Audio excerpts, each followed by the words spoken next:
सहना भवतु सहनौ भुनक्तु सह वीर्यङ्करवावहै तेजस्विनावधीतमस्तु मा विद्विषावहै। ओम शांति शांति शांति।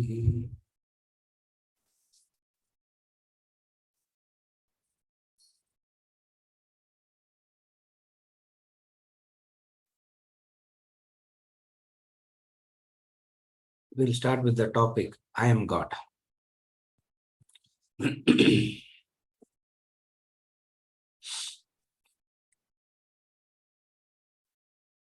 I'm God.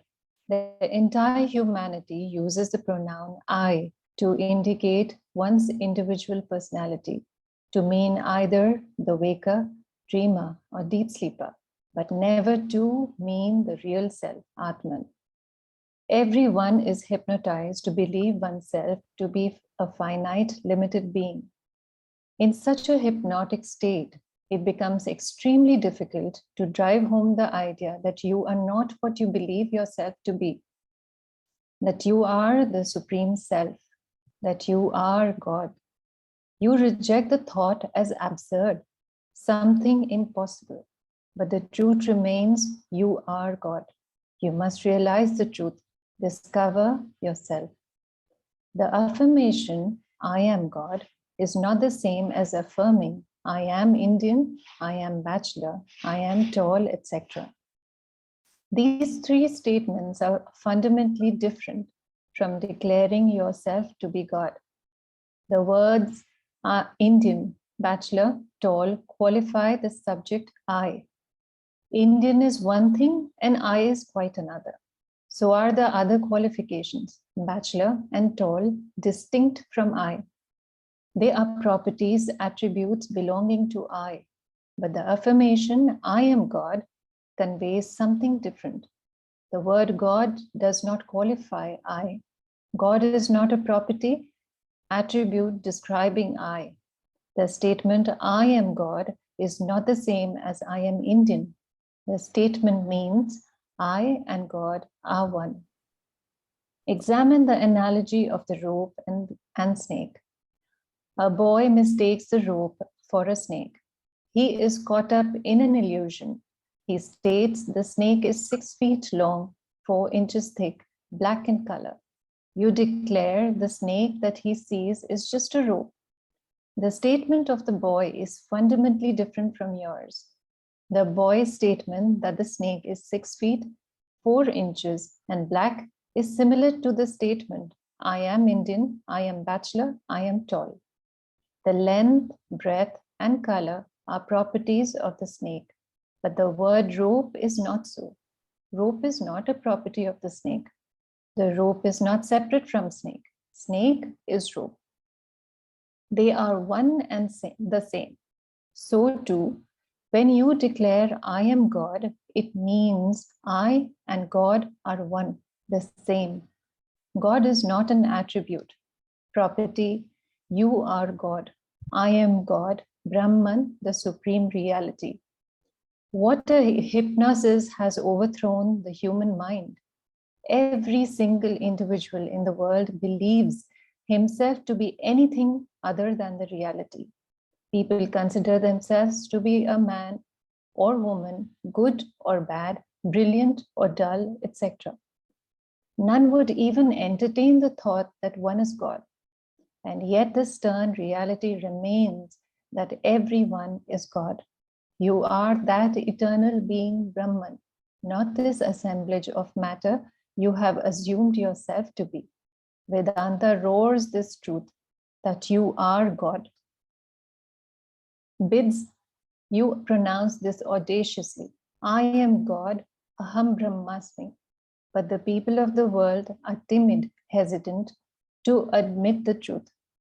They dread the thought of losing their individuality and dismiss the very idea of a human as God. They would rather cling to the world and suffer. Strange but true.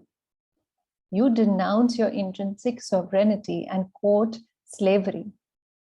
Vedanta tirelessly appeals to your good sense to renounce your false life. Do not shy away from the truth of life. Hesitate no more. Get hold of the reality. Take charge of the kingdom within you. Be your sovereign self, the King of Kings, the Supreme Lord. You have then gained all that is to be gained in life.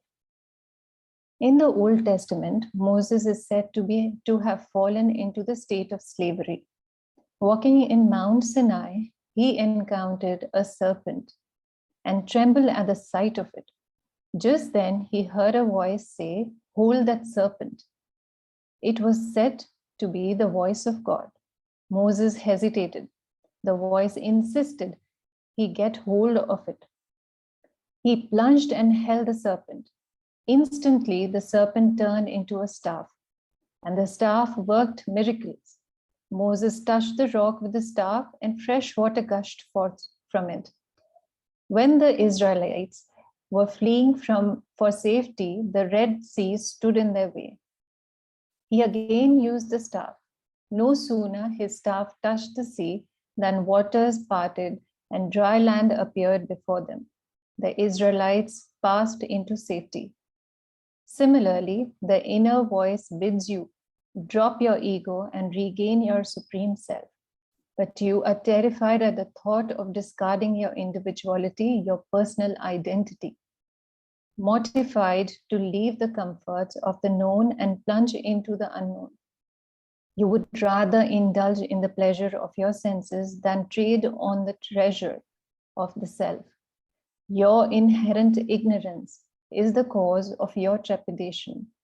You must get over this ignorance and gain the knowledge of self.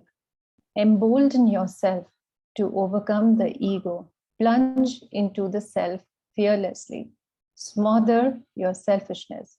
Assert your divinity. Your supreme self unfolds itself. You become the Supreme Lord. So, the topic, I am God.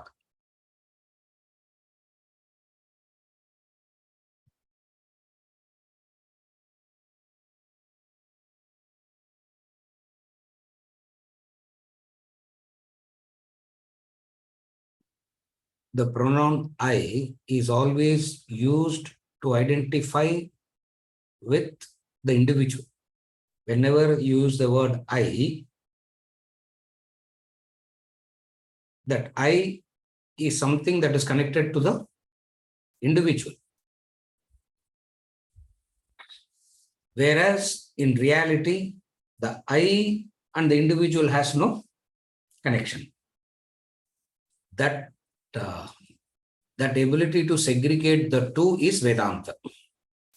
What the I is and what the I is wrongly identified with. This discrimination is called Vibhaga, and this Vibhaga is what knowledge is all about. So in the statement, when we say, I am an Indian, if I change the citizenship, I can become an American, or the American can become an Indian. So it means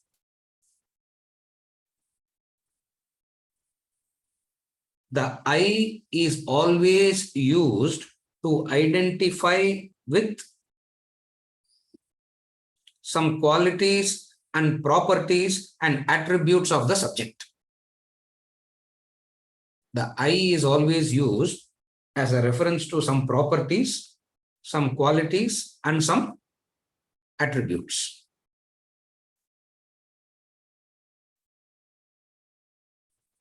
In the statement, I am God, it's not a statement like saying, I am rich. It's not a statement like saying, I am poor. It's not a statement like saying, I am wise. Then what does the I refer to when we say I am God? For which the example, the analysis of rope, snake alone, you have to go back to the rope and snake analysis.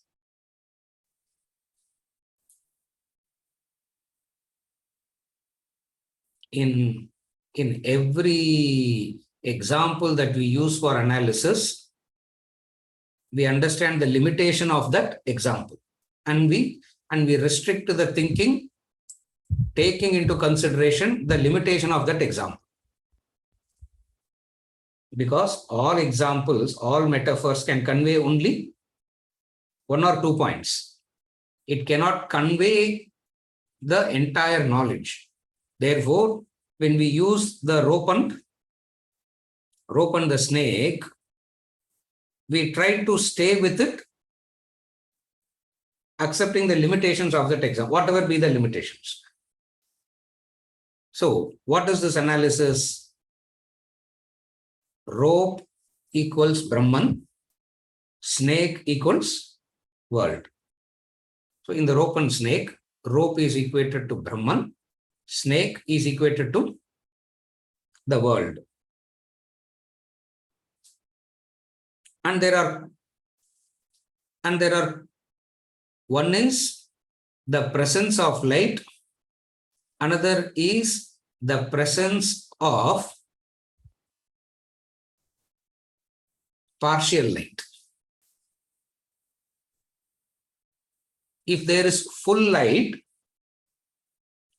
bright sunlight, you can never mistake a rope for a snake.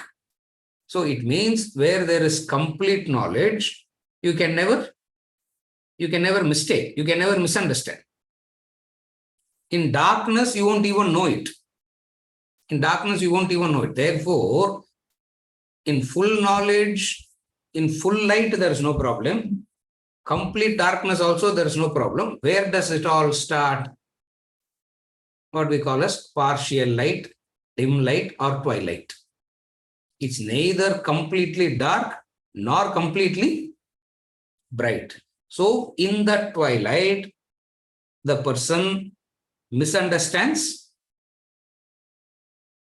the rope to be the snake. Now, what does this partial light means? Partial light means partial knowledge. Partial light means partial knowledge.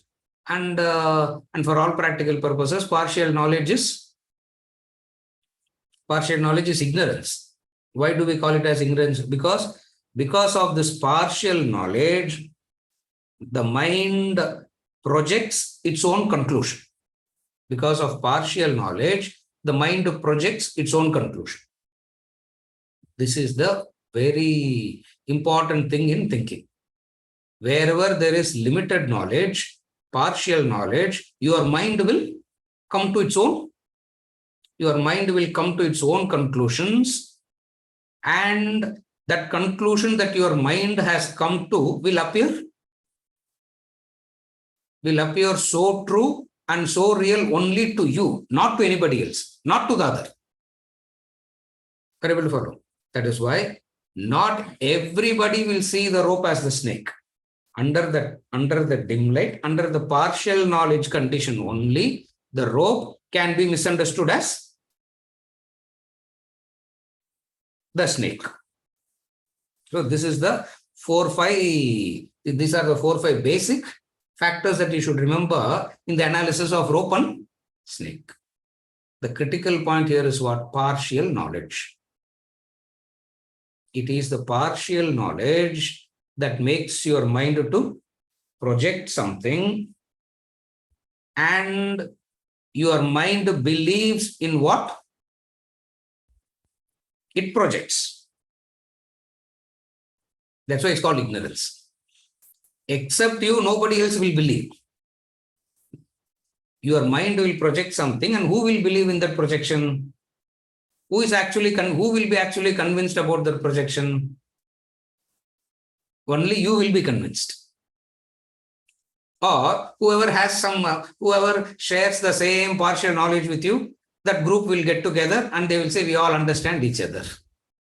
There is no understanding at all here. What happens? Partial knowledge, and that all the partial knowledge people gotten together and they say, only amongst us we understand. Rest of the people don't understand at us at all. Why? The rope and snake comes and says it is partial knowledge, dim light. Where do you get complete knowledge from? That complete knowledge can come only from the Shastras. Where do you get complete knowledge from? You cannot get complete knowledge from any other source. That is why Vedanta, Vedas become an independent authority. It's an independent authority because you can get complete knowledge only from the Shastras, the Vedanta.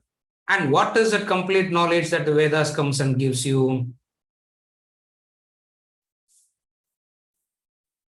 What you think you are is wrong. What you see yourself as, you are not that. What you see yourself as is not that. In short, what you see is not what it is. If what you see is what it is, knowledge is not required. In fact, all the problems is because of partial knowledge.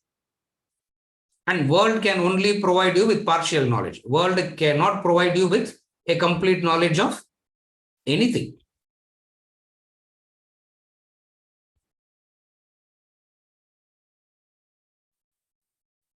All the human beings put together also can never come to the complete knowledge. All the human intelligence of the past, present, future put together also can never come to a complete knowledge. Therefore, all our thinking, all our analysis, all our life is led by what? Partial knowledge. Partial knowledge. With that partial knowledge, we come to our own conclusions. And at any point of time, your instruments gives you that which is within the spectrum of that instrument. Therefore, any instrument-based knowledge is partial knowledge. For example, what the eyes can see is not complete. What you see through the eyes is limited by the eye. What you think through your intellect is limited by that intellect. Therefore, this is called partial knowledge. Are you able to follow? Partial knowledge means that which is limited by the instrument. What is limitation of the instrument? We have given this example before.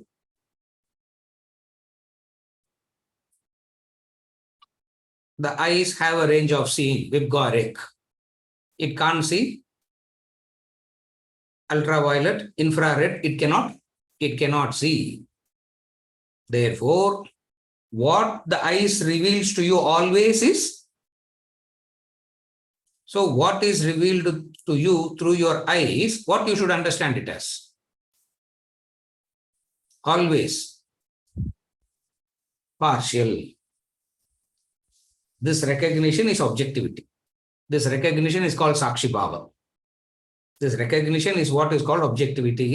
This recognition is what is called Sakshi Bhava. Because whatsoever your instrument reveals is always limited by the capacity of that instrument. Supposing if your eyes have a different, if it is made differently, where you can see infrared, Vibgoric colors will become non-existent for that eye, isn't it?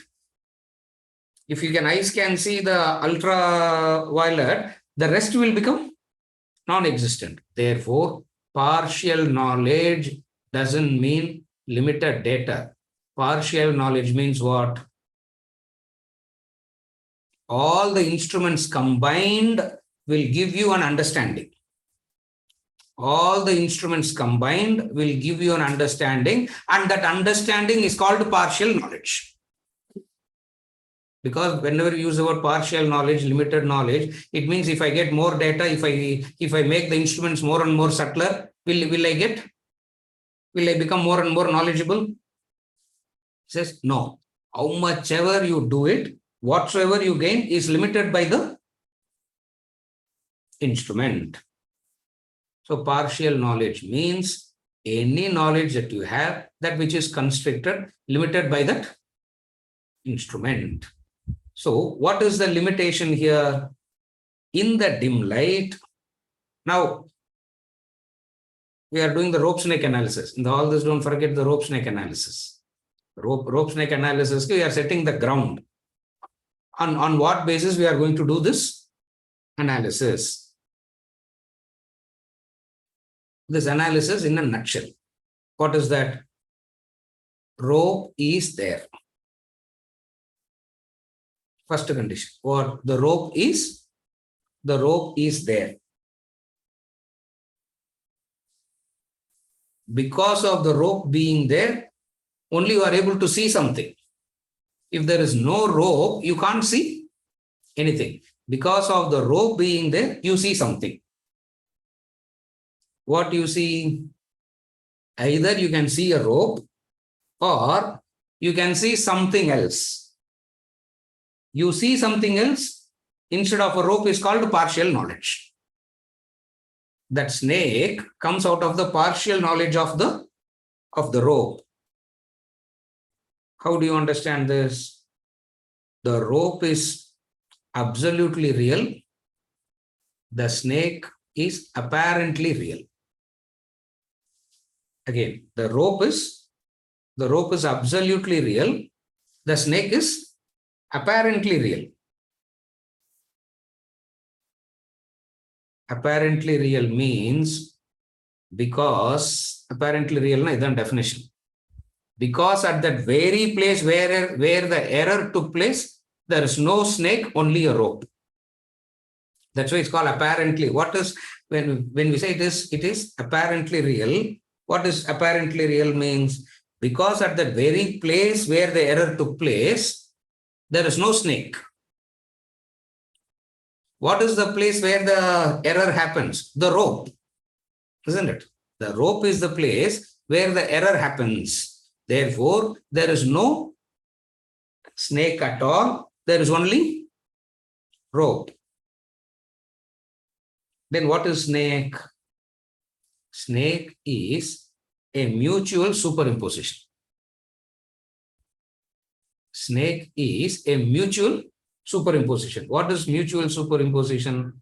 The appearance of the snake is a combination of the existence of rope. Carefully follow. Mutual superimposition means the appearance is a combination of the existence of the rope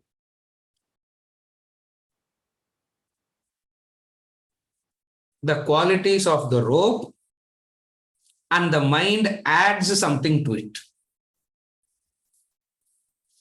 So what is superimposition means? The appearance is, the snake as an appearance is a combination of factors. What is the factors? Existence of the rope is the first factor. Properties and qualities of the rope as the second factor. The qualities and properties of the rope gets transferred to the snake as it were, and the mind adds a few things to it.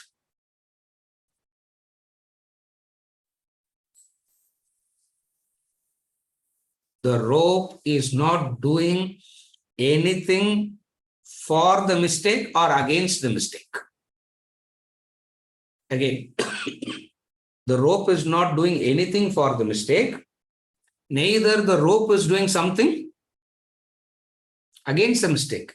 For rope in no way responsible for the appearance of the snake.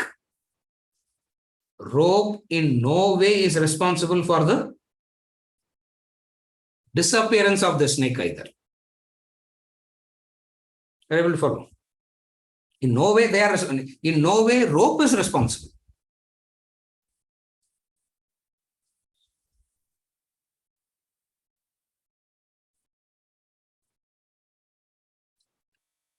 The starting point of mistake is not seeing clearly. The end of the mistake is seeing it clearly. Isn't it? What is the starting point of the mistake? Not seeing it clearly is the starting point of the mistake. When does the mistake end? You don't change the snake to the rope. You don't convert. You start seeing it. You start seeing it clearly.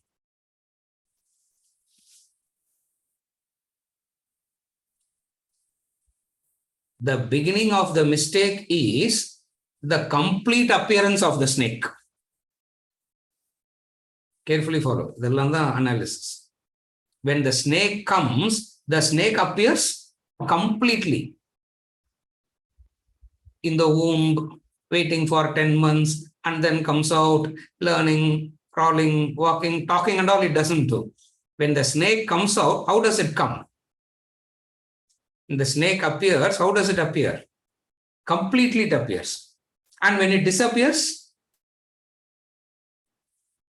the appearance is complete, disappearance is also complete. So there is no stage by stage appearance, and there is no stage by stage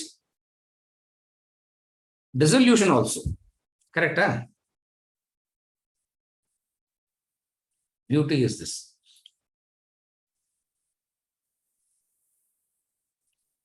How many ever problems you solve, as long as there is a snake, problem keeps appearing again and again and again.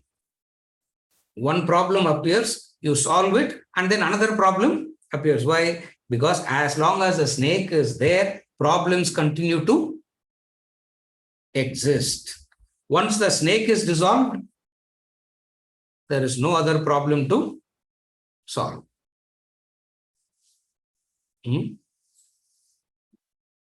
Last important point is what? You can never see the snake and the rope together. You can never see both of them together. You can only see, either you see the snake or you see the rope. So partial knowledge is the person seeing the snake. Complete knowledge is the person seeing the rope. And both are seeing two opposite things. And they don't see the same thing, isn't it? What is seeing the same thing means? What you see as I,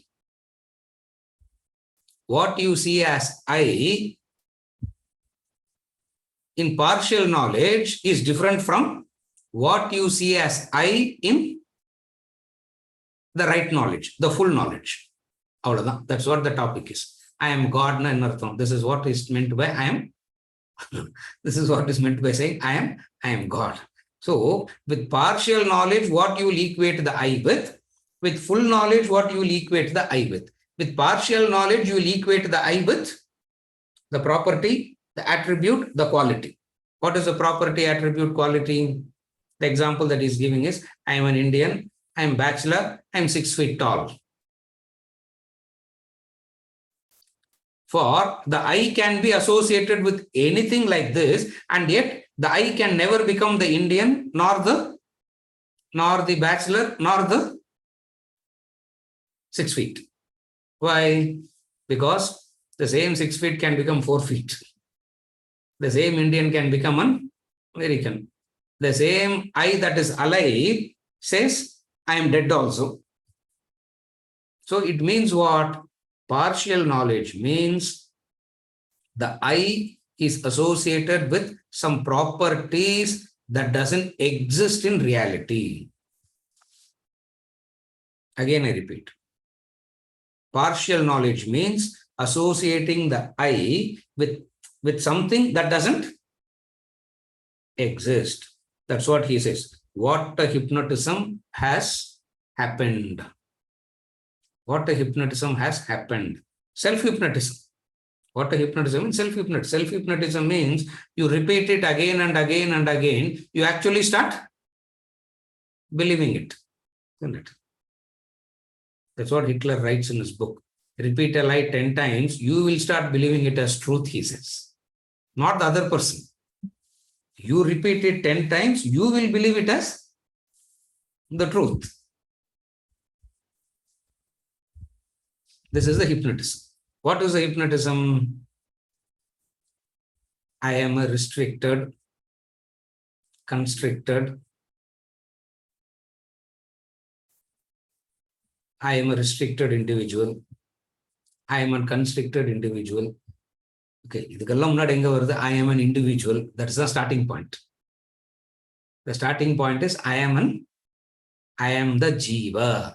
The starting point of ignorance is to say I am the Jiva. And the Jiva gets connected with properties, because you can't have Jiva without the properties. So immediately you have to give some attributes and properties to the Jiva. And what is attributes and properties you give to the Jiva? Indian, bachelor, 6 feet tall. And you have associated the I so much with the wrong thing, almost impossible to get out of it. Almost impossible to get out of it. If at all something we do, what is it that we do?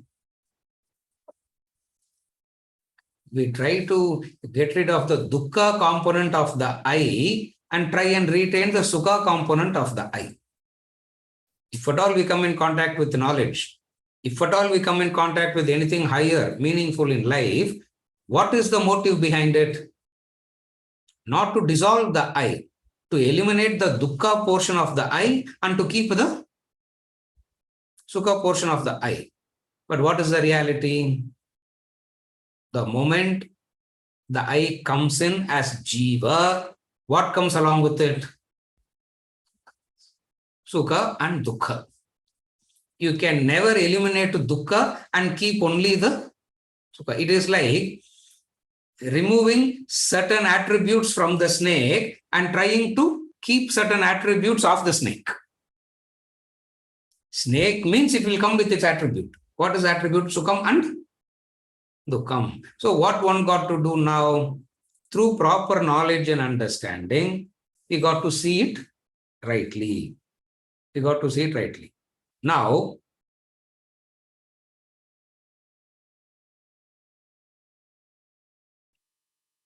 we will slightly dig deeper into it. We will slightly dig deeper. First thing, he said, the rope is there, correct?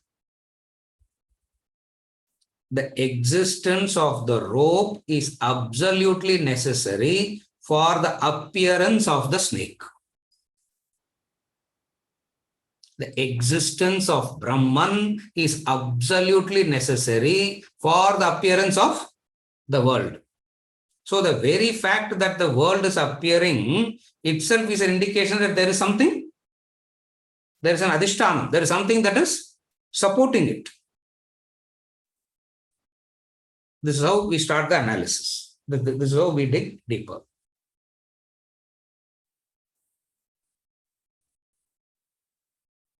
In every experience, in all that exists, there is a property and attribute of that object that keeps changing, and there is that isness that doesn't change.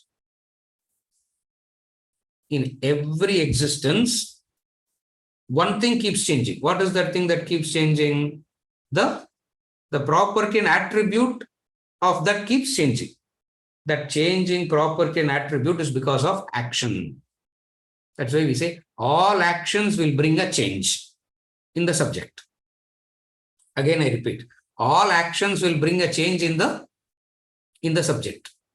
For example, Rama is running.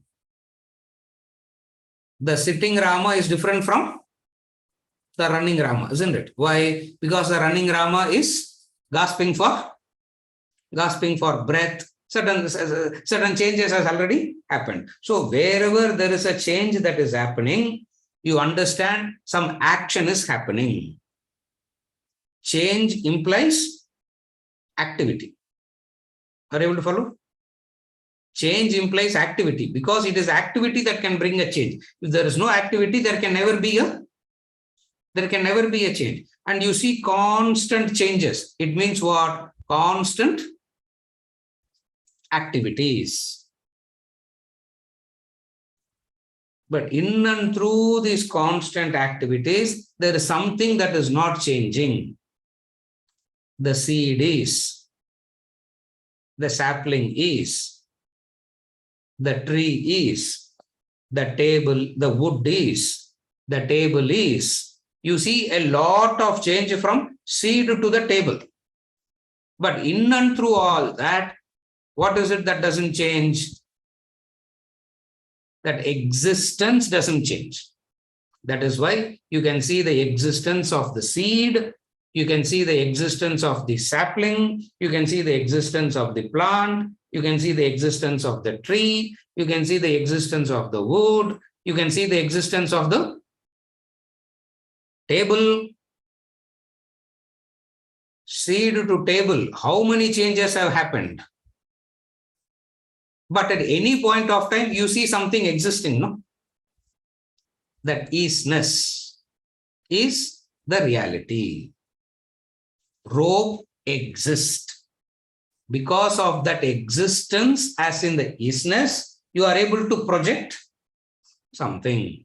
You are able to project something. Are you able to follow? It means all appearances are dependent. All appearances are dependent. Dependent on what? Dependent on the origin. That's why we say world is mithya. Mithya means dependent, borrowed, a temporary existence. The world is mithya because it is borrowed its existence from Brahman temporarily. That is why you see the seed as existing, the sapling as existing, the plant as existing. Wood is, the table is, ash is, isn't it? You burn the table, what happens? It turns into ashes. Then you will say the ashes is. It means there is a formless, shapeless existence that is supporting. There is a nameless, shameless, formless. Yeah. There is a formless, nameless, propertyless, supporting all the name and form and the change. Able to follow. How can a seed go through so many changes and become the tree, the wood, the table? Sorry. Also, when you look at the table, you say table is without any reference to from the seed to the plant to the tree. Without any reference to that, you will say that table is. So so from seed to the table to the ashes is dependent existence, the isness, the shapeless, formless, changeless is Brahman, the rope.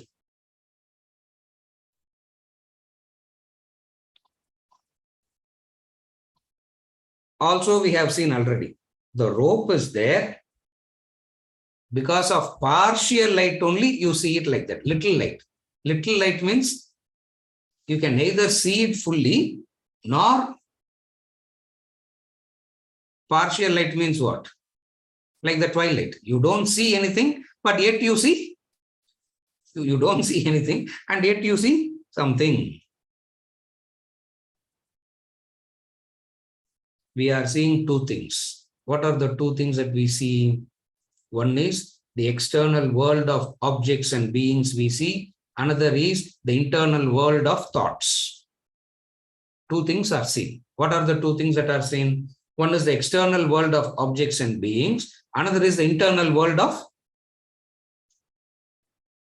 thoughts.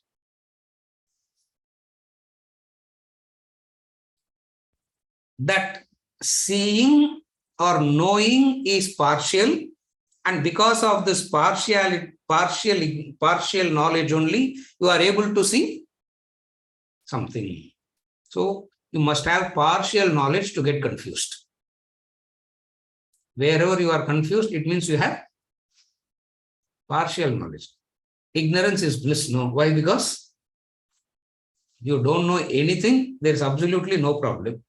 You know it rightly, fully. Again, there is no problem. Actual problem comes only when you have partial knowledge. Now the snake appeared. Now you see a snake. And when you see the snake, you don't see the snake, gradual appearance of the snake and all doesn't happen. It just appears. The snake appears completely, fully, isn't it?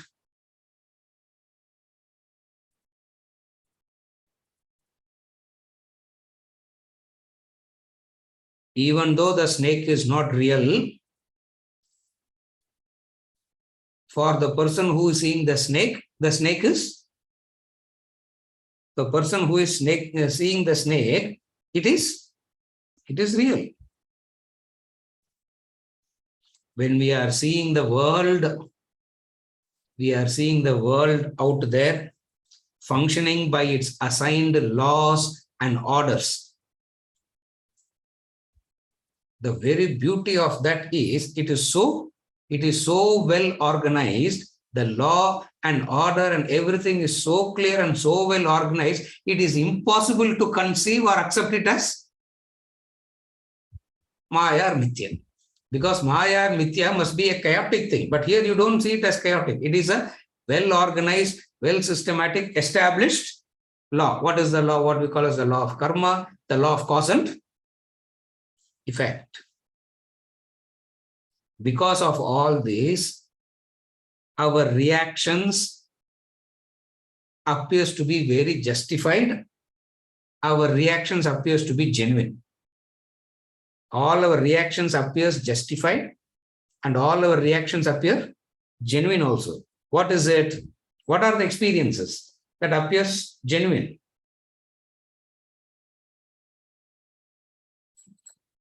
Sufferings, worries, anxieties. Not only the negative side of it, the positive side of it is also as the joy, the bliss, all that. All these experiences get fully justified. Why? Because of the partial knowledge makes you to believe it is there. It means what? As long as you have partial knowledge, they will continue to exist. So joy and sorrow is not existing per se. Joy and sorrow is existing because of partial knowledge. If you can make that connection, then you will understand Vedanta fully. You should know to make this connection. Joy and sorrow is existing because of partial knowledge. And as long as you have partial knowledge, you will have this joy and sorrow. So if you want to see the reality, what you got to do? You got to have the full knowledge, the right knowledge.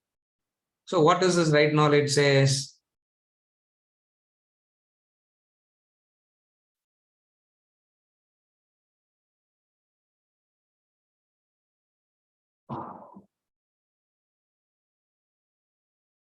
Appearance of the snake, disappearance of the snake has no effect on the rope. That's why it's called absolutely real. You follow? The appearance of the snake, the disappearance of the snake has no effect on the rope. It means the appearance of the world with all its sets, laws, and disappearance of the world has no effect on Brahman. Has no effect on Brahman.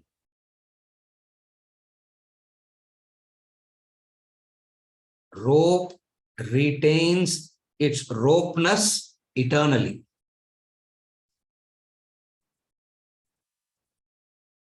Vijay, purida?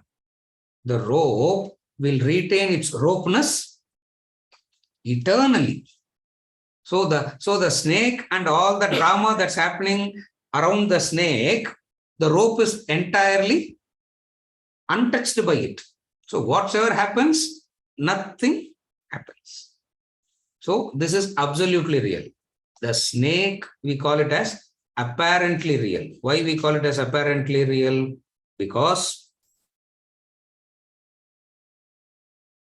the snake is dependent on the rope. The mithya is dependent on the satya. The mithyam is dependent on the satyam. And the satyam is not dependent on the mithya. Therefore, that which is dependent always is called apparently real. Mithyam it is. The world has no absolute reality, but it is apparently real. Apparently real because of the condition of Maya. It means as long as Mithya is there, as long as partial knowledge is there, the world will exist. And when the world exists, how the world will exist?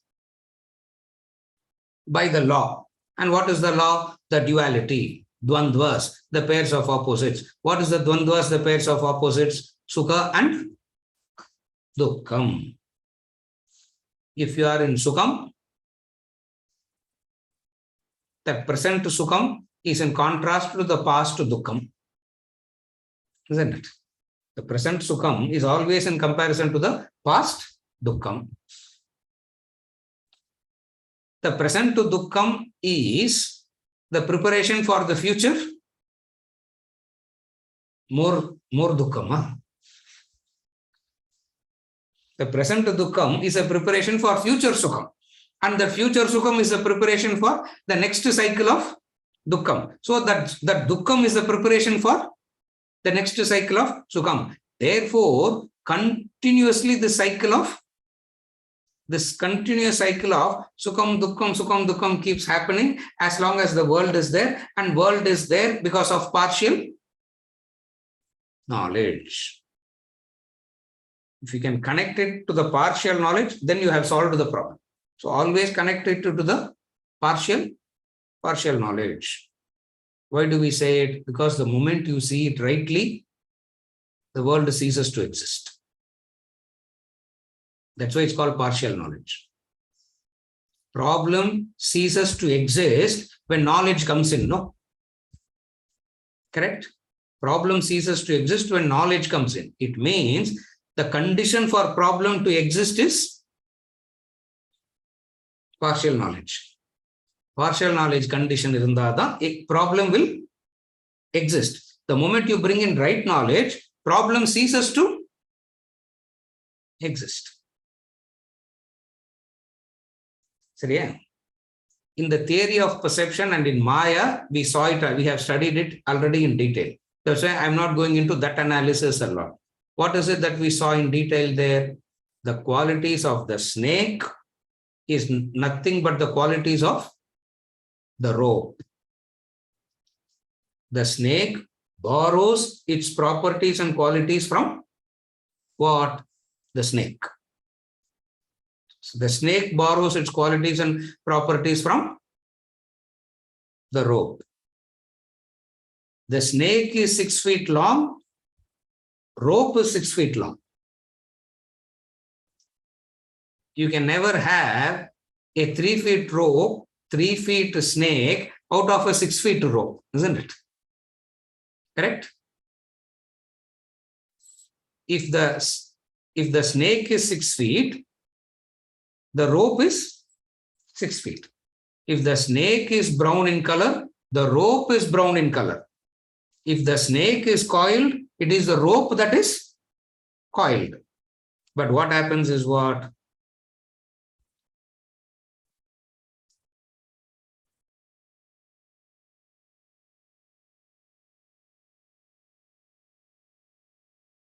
Because of the properties and attributes, the snake starts appearing real. Because, carefully follow now. Because you are able to define it, you start calling it as real. Again, I repeat, the mistake in thinking is what? Because you are able to define something, you start calling it as real. The very fact that you are defining something means it has borrowed its properties from something else. Vedanta. That's why they say Vedanta is very Vedanta. They say. Why they say Vedanta? Why you unnecessarily came? Unnecessarily we came today. Why? Because if you start studying, what will happen? This is what will happen. The fact that you are able to define something makes you to believe that it's real, it's there.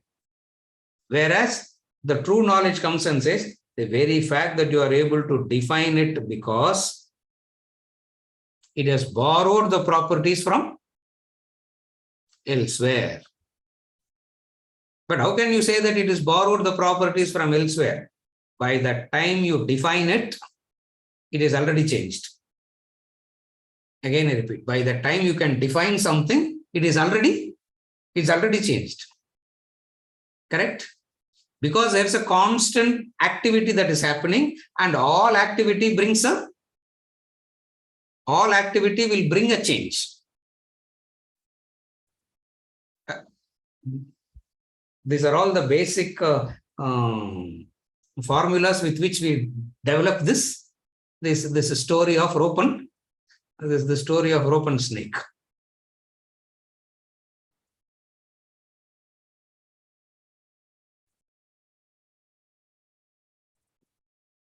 It is you see the snake because of partial light. It is you who sees the rope because of full light. So problem is where? Vijay. Problem engappa? You. Are you able to follow? That's where Vedanta says in one word, the problem is you. That's all. The problem is you. Don't talk anything. Anything else you are talking, you are not talking Vedanta. Because, are you able to follow? The snake is appearing because of something in you. You start seeing the rope because of some. It means what? The rope didn't do anything. The rope didn't do anything other than the fact that it is, other than the simple fact of existence. The rope illana the prachane vandirukadu, isn't it?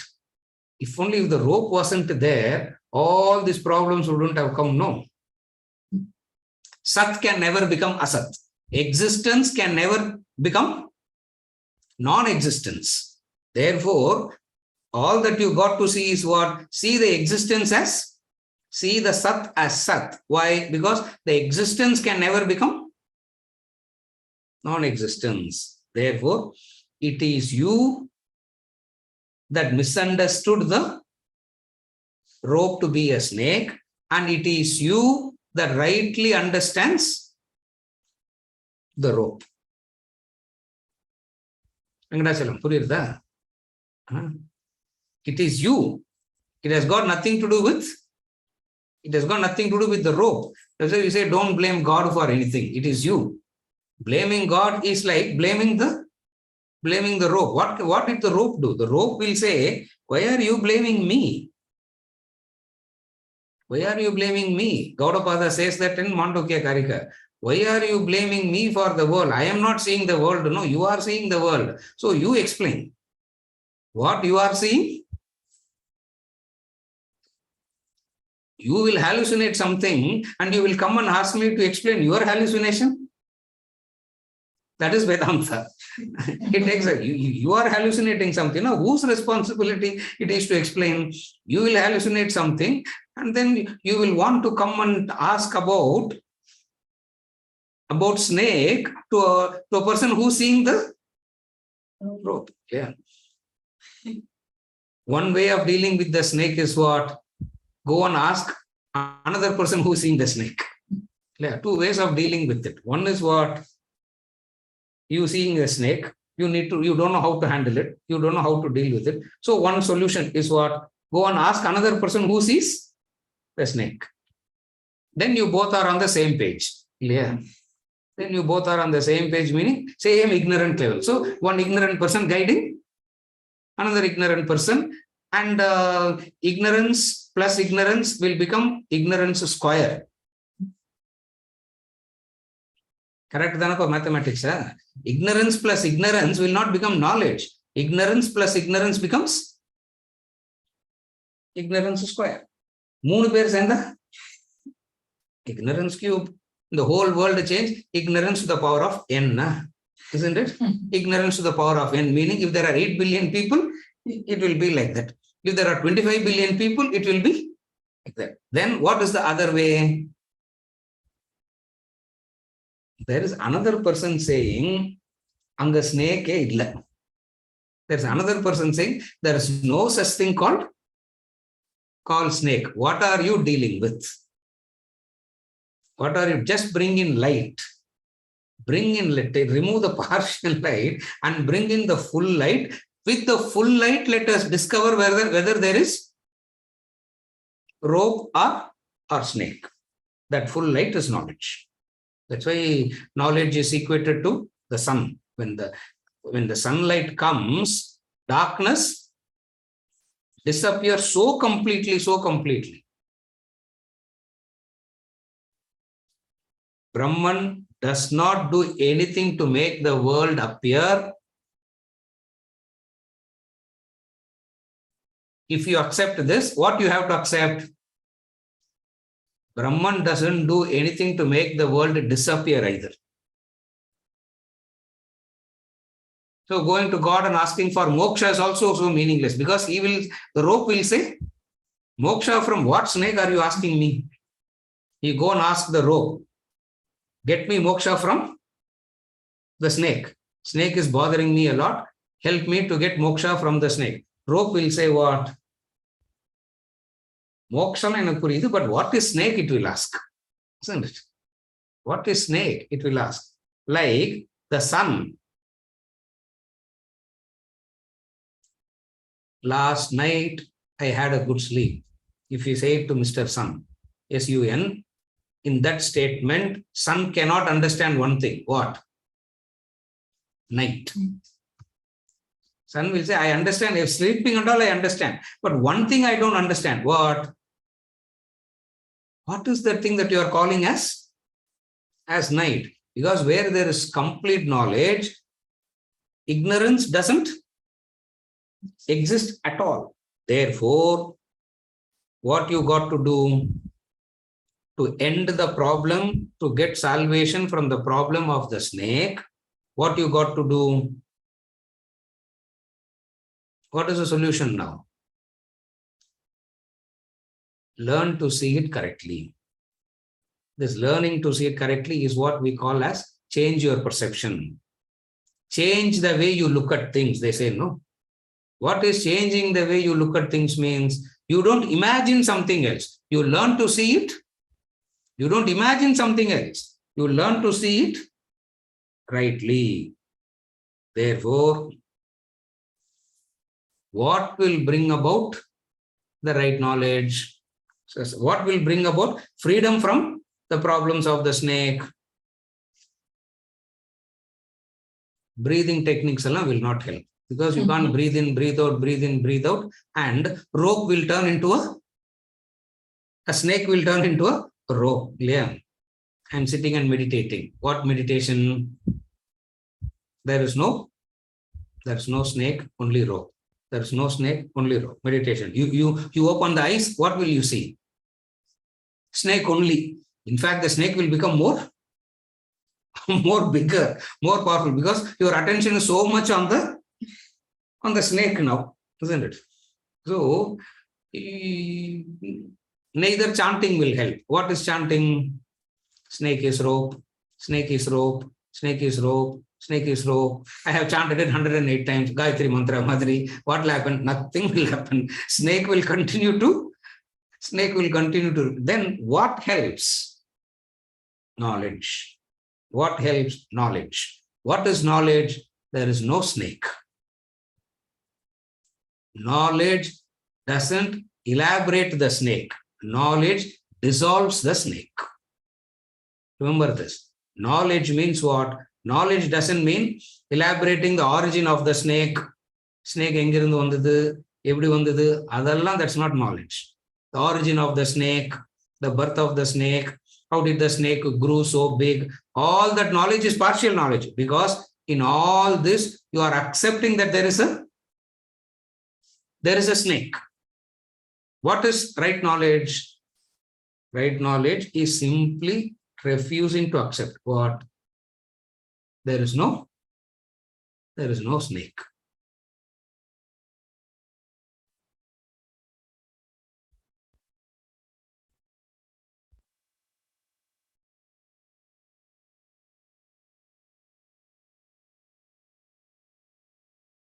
Shouting at the snake to make it go away. Snake povuma.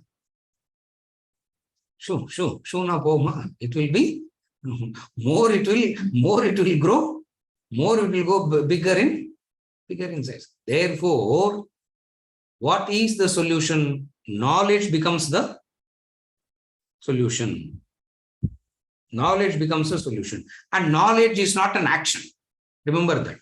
Knowledge is not an action. Knowledge is a simple recognition of as it is. Are you able to follow? Knowledge is not an action. Action means it should bring a change. Activity or action means a change will happen. Knowledge is not producing any change like that. Why? Because it is simply saying what it is. And then we saw, I'm only elaborating the nutshell. What we saw as nutshell in the beginning, we are only elaborating it. When the mistake starts, you see the snake at once. It doesn't appear gradually along, isn't it? It doesn't take 10 billion years for the rope to get converted into a snake. When the snake comes, it comes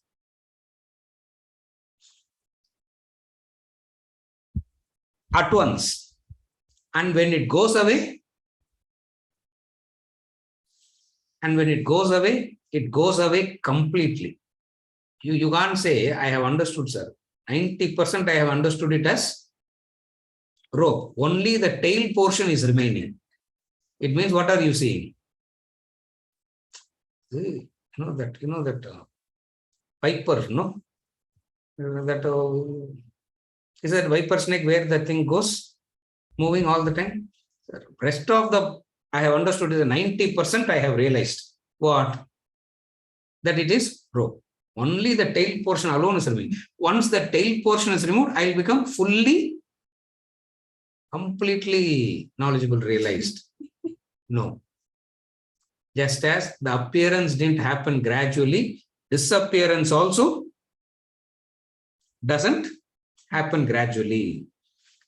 The dream appears completely and dissolves completely. The dream appearance, how does the dream world appear? It doesn't appear gradually, no? It appears fully. And when it disappears, there is no gradual appearance, there is no gradual disappearance. This is where the Upanishad says, from the beginningless beginning, it all appeared at once. To that beginningless beginning, the appearance dissolves. Abdinna, what is it?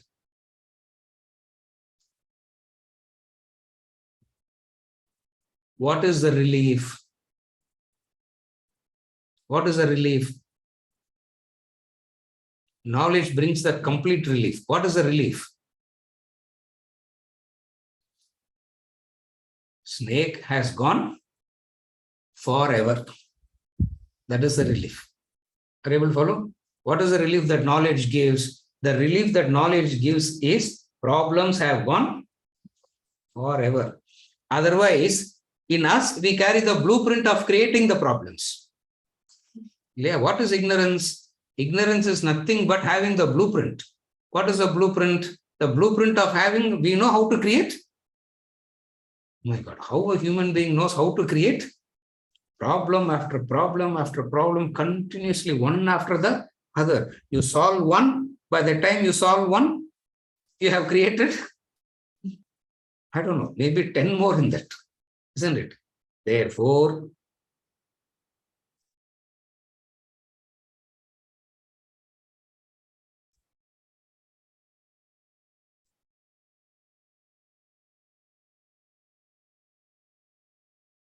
how can I not believe what I see? How can I not believe what I'm experiencing? That is Vedanta. Are you able to follow? Fundamentally, what is the problem? How can I not believe what I see? How can I not believe what I'm experiencing? Because I'm seeing it, I'm experiencing it. It's so 100% real in front of me.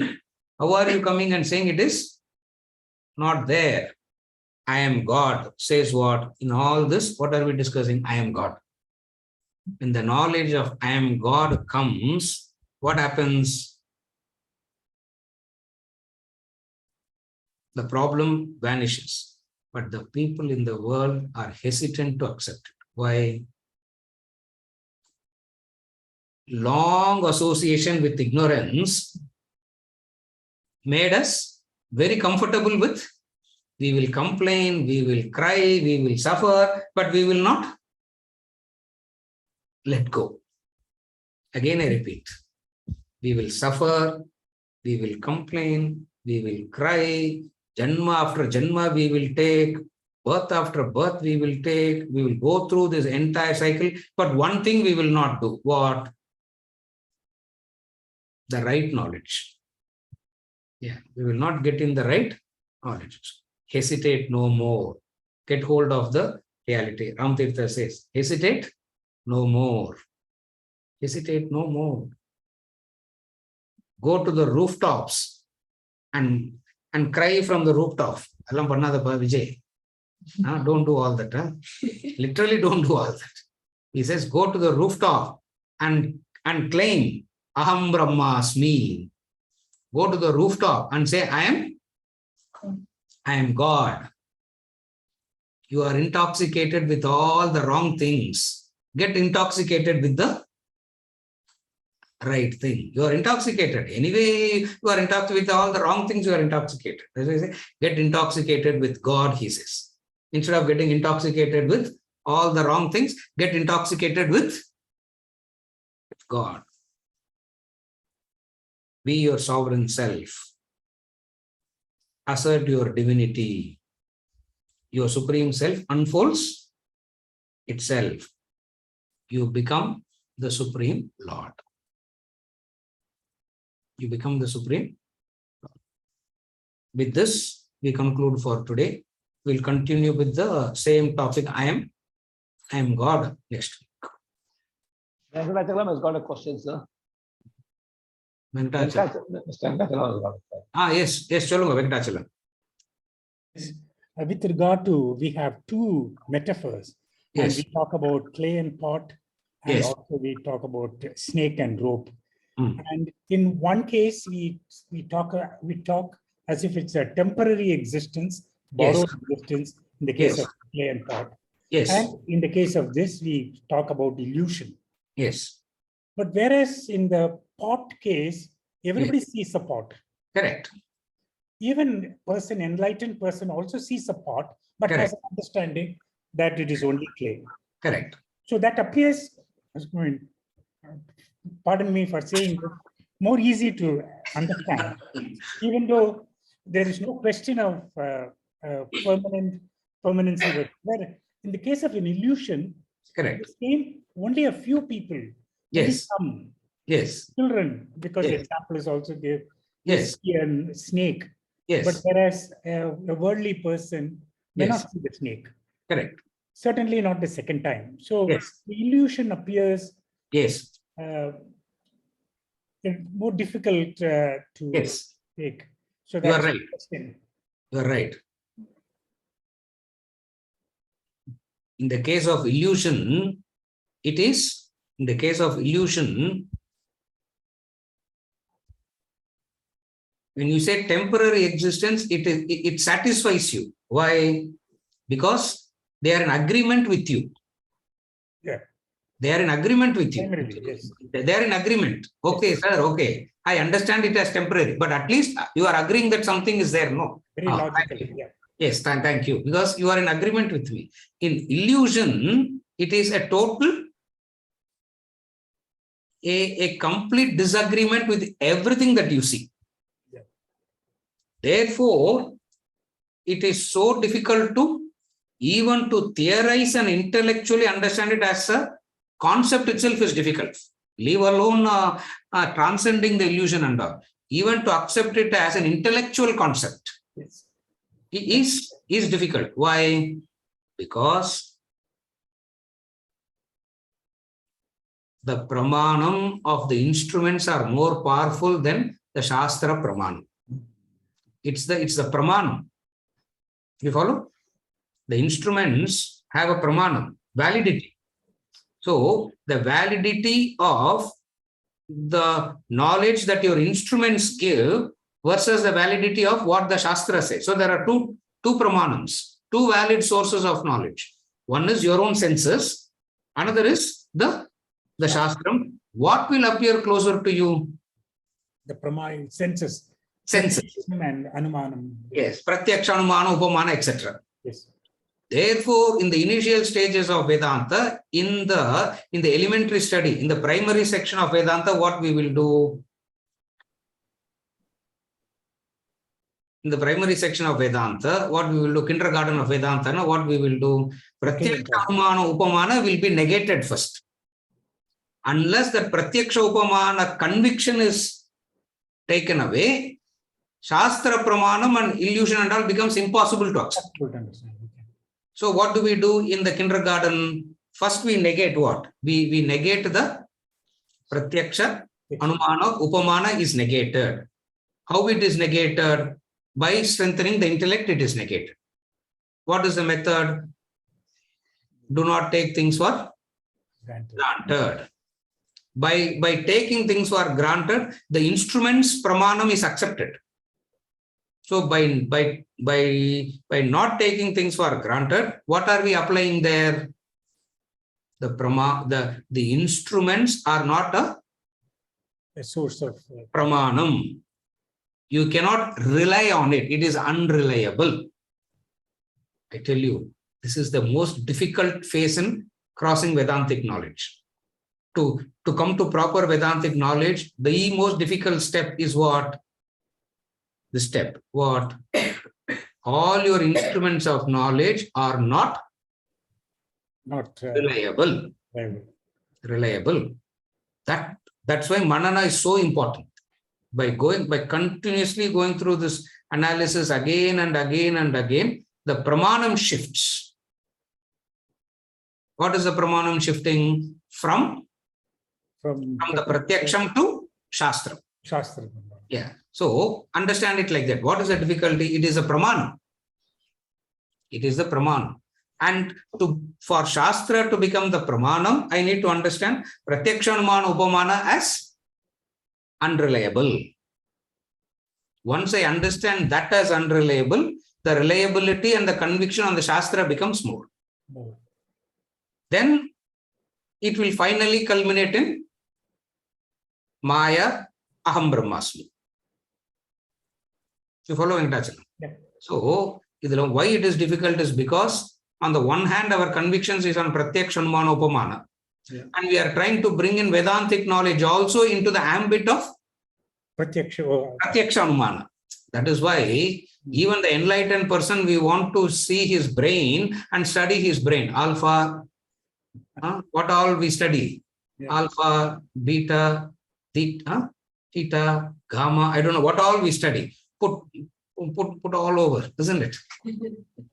And then study the waves, because even enlightenment, we want to bring it into the ambit of Pratyaksha, Anumana, Upamana. Why? Because to us, that's what ultimately reliable. So what is the shift in understanding?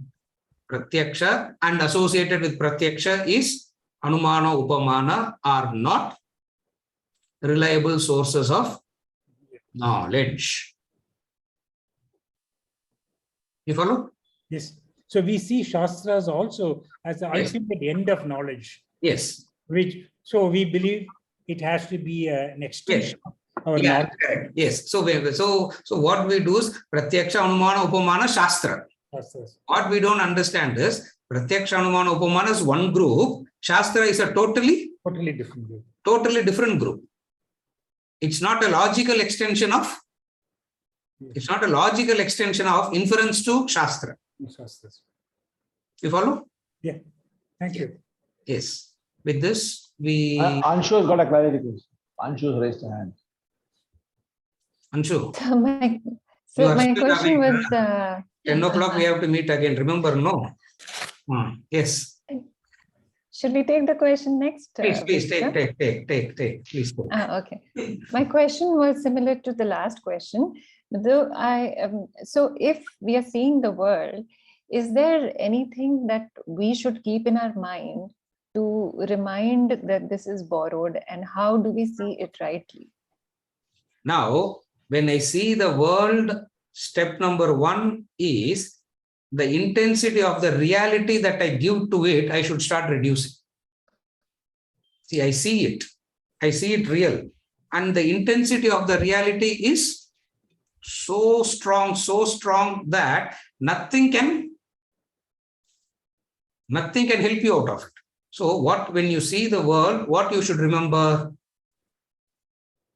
instead of saying it as non-existent and all that, the intensity that I am giving is not that intense. That's why when I define mind, I bring in exaggeration as the mind itself. First thing is to clip the exaggerations. When the exaggerations itself is clipped, there is a better clarity. So when you see it, what you should remember, your exaggerated projections has to be clipped first. When those exaggerated projections are clipped first, you have a better clarity. You follow, Anshu? So first thing is to clip the magnifications. Because the tendency of the mind is to magnify, no? So you clip the magnifications. You follow? This, if you remember, is more than enough. I am seeing it. I learn to see. Where all, just remember that.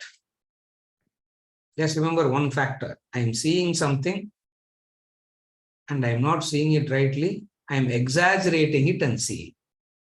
So what I got to clip, I can't pluck my eyes out and stop seeing. I need to clip the exaggeration. It is the exaggeration makes it intense. It is exaggeration that makes it always intense. Therefore, if you have to see it rightly, you have to reduce the intensity of the magnification, intensity of the exaggeration. You follow? Huh? Yes. So I have one question from the last class also, Yes. if time permits. Yes. So, Time permits, I'm sure. so we were talking about the waking dream and deep sleep states. So we say subtle intellect is available only in the waking state. So is the subtle intellect only responsible for exhaustion of the desires? Yeah. That is one. So, and can the exhaustion of desires happen in dream state? Can the exhaustion of desires happen in dream state? Yes. Some gets exhausted. Some doesn't require waking state manifestation. It can just come into dream state and disappear. So, in dream state, some vasanas can get, I'm not saying can get, in dream state, some vasanas get exhausted. That is very clear. That is answering that question. What is the other one in relation So to? is the subtle intellect responsible for exhaustion of desire in the waking Yes, state? subtle intellect is responsible in the sense of subtle intellect sets the direction. Subtle intellect sets the direction and subtle intellect is monitoring whether you are in that direction. In that sense, in a very loose way, you can call it as responsible. One is you set the direction. Another thing is you have to make sure that you are in that direction, no? So subtle intellect sets the goal. Not only sets the goal, it makes sure that the gross intellect, the mind, the senses, body, all does the right thing that takes you to the destination. In that sense, yes, subtle intellect does help. We can't So, say sir, only factor. The factor that helps is Jnana Yogena Sankhyanam Karma Yogena Yoginam. That is what helps the vasanas to get verse number 3, chapter 3. Remember that. What will help you to get rid of the vasana is verse number 3, chapter 3. Lokesmin Dvidanishta Pura Prokta Mayanaga Jnana Yogena Sankhyanam Karma Yogena Yoginam. That is what is going to help you. Subtle intellect will make sure that Jnana Yogena Sankhyanam, if you are a Jnana Yogi, you will do Sankhya. If you are a Karma Yogi, you will do Karma. Therefore, the role played by the subtle intellect is the monitoring factor. Effort is not done by the subtle intellect. Effort is done by the body, the mind, the gross intellect is where effort happens. Effort doesn't happen from subtle intellect. But subtle intellect is more like the monitoring factor, the guidance. So you can't say subtle intellect is responsible in the sense of effort. No. Subtle intellect cannot do that. Subtle intellect is just a witnessing, guiding factor that makes sure that the gross intellect, the mind, the senses, the body, all does their respective things to get to the destination. You follow? yes. So don't say subtle intellect is responsible directly. It's a guiding factor. Effort is that which brings about the change. And subtle intellect is not doing any effort. Effort is done by the gross intellect, the senses, gross intellect, mind, senses, body.